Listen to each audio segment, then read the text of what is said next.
असतील याचा अर्थ ठाण्यामधल्या म्हणजे ते म्हणतात की महाराष्ट्राच्या लोकांना माहिती मी तर म्हणतो या महाराष्ट्रामध्ये असलेल्या ठाण्यामध्ये जिकडे मुख्यमंत्री स्वतः आहेत आणि इतर त्यांचे नेते आहेत याचा अर्थ या सगळ्यांना जर का ही गोष्ट माहिती होती तर तुमच्या दैवतावरती जे तुम्ही म्हणता की तुमचे देव होते दैवत होते त्यांच्यावरती हा जेव्हा घाला घालत जात होता त्यावेळेला तुम्ही काय करत होतात का म्हणून तुम्ही सदैव सगळी पदं उपभोगलीत कशासाठी म्हणून तुम्ही जर का अशा पद्धतीचा जर का साहेबांवरती जर का ह्या पद्धतीचा घात झाला साहेबांचा तर का म्हणून तुम्ही चुप्प बसलात आणि आज का 23 वर्षानंतर हा प्रश्न तुम्ही निर्माण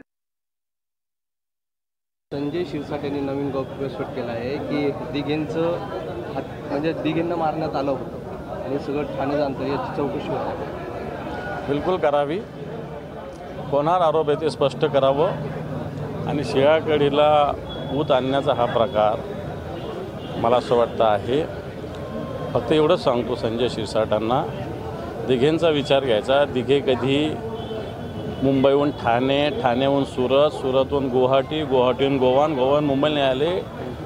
मान्य आनंदजी दिघे हे ठाण्याहून डायरेक्ट मातोश्रीवर मुंबईला जायचे। लक्षात ठेवा तुमच्यासारखा प्रवास दिघेंचा कधी नव्हता। त्यांना बदनाम करू नका।